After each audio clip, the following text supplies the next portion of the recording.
plus libre.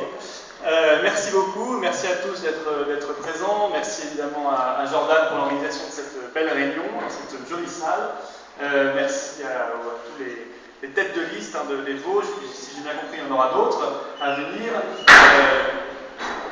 Évidemment Jean-François Jacques qui est là, M. Madoui qui est là, et à tous les responsables locaux du Front National qui démontrent que notre parti est en pleine dynamique et qu'il est entièrement mobilisé. Alors avant de commencer, je voudrais d'abord, parce qu'on m'a posé beaucoup la question, et je voudrais tous vous rassurer, Marine Le Pen va très bien.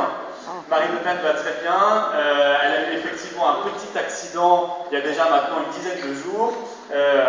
C'est assez douloureux parce que c'est une petite fracture quand même, mais ça ne l'empêche pas, vous la verrez pour ceux qui la verront ce soir à la télévision en direct sur France 5, de faire les médias. Hier elle était encore dans le Nord, elle fait évidemment des déplacements, elle a dû un petit peu ralentir quand même son rythme, normalement, parce qu'évidemment il faut qu'elle se rétablisse le plus vite possible pour être d'attaque pour l'année d'élection qui arrive, mais il n'y a pas d'inquiétude à avoir, elle se remettra très très vite. Voilà. En tout cas, merci pour tous ceux qui ont apporté des messages de soutien et de sympathie, ça nous fait extrêmement plaisir, et je crois que le siège du Front National la semaine prochaine sera rempli de fleurs et de messages, puisqu'on en a déjà reçu, paraît-il, déjà beaucoup. Bon, écoutez, je suis très heureux donc d'être ici, de voir que les listes se montent. J'étais hier à Nancy, où on a également une tête de liste jeune et dynamique, qui va, je crois, faire de belles performances pendant cette campagne. Je viens aussi vous porter un message national, parce que les élections municipales seront évidemment l'occasion d'aborder des enjeux locaux. Les communes ont des compétences, on peut faire des choses déjà au niveau local, mais il est évident que c'est aussi une élection nationale. C'est aussi un signal national qui sera lancé à travers ces élections municipales, puis les européennes qui viendront 2 mois après. Or, peut-être comme vous, je ne sais pas si vous avez eu le courage, parce que c'était un peu long, ça a duré 2h45. J'ai regardé la conférence de presse de François Hollande jeudi. J'ai eu le courage de regarder jusqu'au bout. Et c'est vrai que, avant qu'on s'endorme tous, on s'est rendu compte quand même d'une chose qui crevait, j'ai envie de dire, les yeux, c'est qu'il n'y a plus aucune différence entre ce gouvernement socialiste, le Parti socialiste et l'UMP. Enfin, moi, j'ai imaginé pendant toute cette conférence de presse de mettre, je ne sais pas, M. Copé ou Fillon, on ne sait plus trop qui est le chef là-bas, mais d'en mettre un des deux à côté de Hollande et pour qu'il puisse faire une conférence de presse commune, et ça se serait très bien passé. Ils auraient pu dire exactement la même chose. Moi, j'ai constaté, en voyant François Hollande, et on ne sera pas surpris parce qu'on le voit depuis le début de son mandat, une incapacité totale à se rendre compte du réel. Nous n'avons plus, et nous en avons confirmation, de véritable chef de l'État et de président de la République. Alors, ce n'est pas totalement nouveau, parce que déjà, du temps de Nicolas Sarkozy, c'était déjà une situation très équivalente, mais c'est vrai qu'on a eu, sur tous les sujets, hier, lors de cette conférence de presse, non plus un président de la République, mais un petit porte-parole de Bruxelles, de la nouvelle Troïka UMP, Parti Socialiste, Union Européenne, qui est venu expliquer aux Français qu'il ne pouvait pas faire grand-chose, la situation était très difficile, mais qu'il ne pourrait pas faire grand-chose parce qu'il n'en a plus les moyens, parce qu'il n'a pas les manettes pour le faire. Il nous a expliqué que demain, il ferait l'Europe fédérale avec un impôt européen. Les Français ont appris qu'il y aurait un nouvel impôt, cette fois directement versé à la Commission européenne, qu'on allait mutualiser nos dettes avec les autres pays de la zone euro, comme la Grèce, comme l'Espagne, comme l'Italie. Donc on imagine très bien que ça va encore aggraver la dette française. Et il nous a expliqué qu'il allait nous faire travailler les Français encore plus longtemps, 43, 44 ans. Il a même déjà annoncé qu'il y aurait une réforme après, peut-être à 45 ou 46 ans, sans jamais une seule fois poser la question des économies. Parce qu'au moment où on demande aux Français tant de sacrifices, que ce soit pour les retraites, que ce soit pour les salaires, que ce soit pour les taxes qui ne cessent d'augmenter, 30 taxes créées sous Sarkozy, déjà sous Hollande une dizaine de créées, ça va continuer, la TVA augmentera dès le 1er janvier prochain, eh bien on ne se pose jamais la question des économies. Savez-vous que, par exemple, pour les allocations familiales, elles vont baisser pour les classes moyennes, très largement, pas simplement pour les très riches, ça c'est de la communication, ça va baisser très vite pour les classes moyennes. Et en contrepartie, je ne sais pas si vous avez vu ça, ça commence à traîner, à tourner sur Internet. Nous, on va commencer à en parler plus fortement parce qu'il faut que les Français le sachent.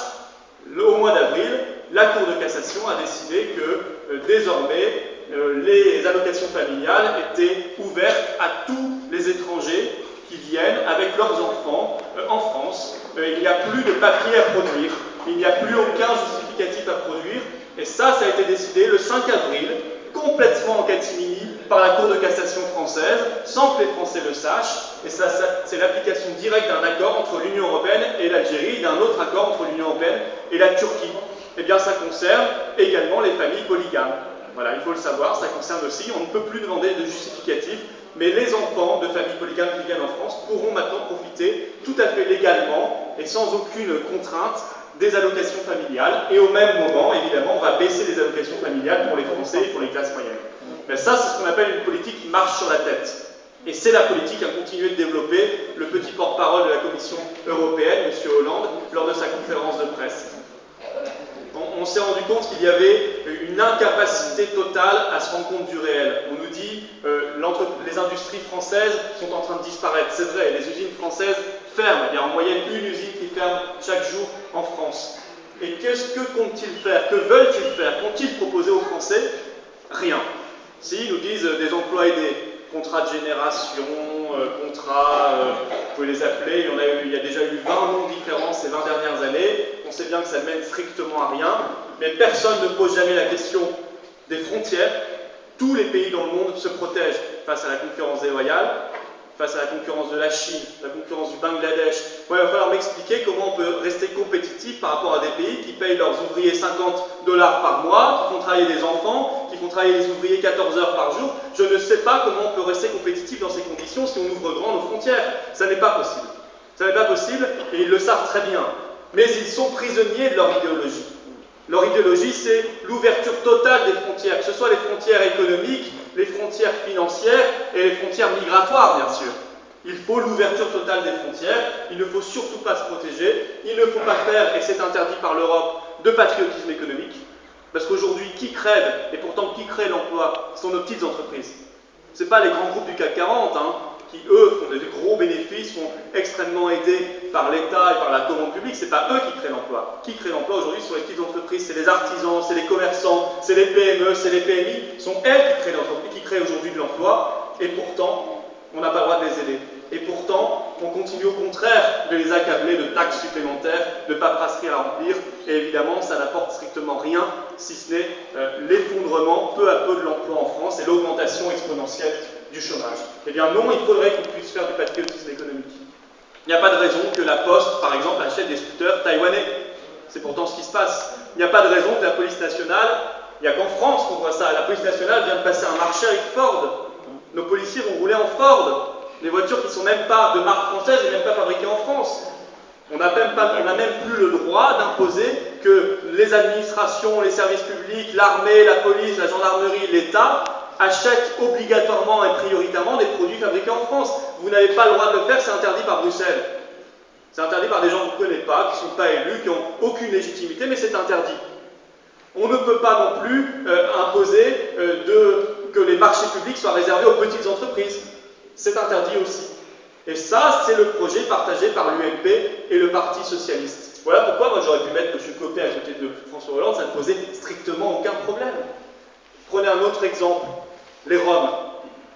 La question des Roms, il faut savoir que dès le 1er janvier prochain, et ça les Français je crois ne le savent pas encore parce que personne ne leur dit à part nous, dès le 1er janvier 2014, il n'y aura plus de possibilité d'expulser les Roms. Pourquoi? Parce que les Roms, ils viennent surtout de Roumanie et de Bulgarie, essentiellement, il y en a quand même 12 millions au passage, 12 millions. Et ces pays-là, Roumanie et Bulgarie, seront des membres à part entière de l'Union européenne, comme l'Italie, comme l'Allemagne, comme le Luxembourg, exactement de la même manière. Et donc, de la même manière, vous ne pourrez plus expulser les ressortissants qui viennent de ces pays, dont les Roms. Et donc aujourd'hui, quand on voit les petits moulinets de M. Valls qui nous explique qu'il va démanteler les camps, qu'il va fermer les camps, les campements de Rome, etc., les renvoyer chez eux. Évidemment, ce sont des moulinets qui nous rappellent ceux de Sarkozy avant, mais ça n'aura pas plus d'efficacité. Et ça, cette décision a été appliquée et votée aussi bien par le Parti Socialiste que par l'UMP. Et les Français doivent le savoir. Un autre exemple qui crève les yeux, c'est ce déni de réalité sur ce qui s'est passé au Trocadéro. Les émeutes à Paris, Bon, pendant 3 jours, on nous a expliqué que, alors le gouvernement nous a dit c'est rien, il n'y a pas eu grand-chose, c'était... J'ai même entendu un ministre nous dire ce sont des jeunes qui jouaient à cache-cache avec la police. Voilà, on joue à peut-être chat perché ou cache-cache, c'est un jeu. On nous a expliqué que c'était des échauffourées. Et puis en face, à l'UMP, on nous a dit que c'était un problème d'échafaudage. Ça, l'échafaudage, on a entendu parler. Hein. Il y avait un échafaudage derrière, on nous a dit, l'UMP se scandalisait parce qu'il aurait fallu démonter l'échafaudage quand même. C'était pas très professionnel, pas très sérieux d'avoir laissé un échafaudage. Bon, écoutez, tout ça, évidemment, n'est pas à la hauteur.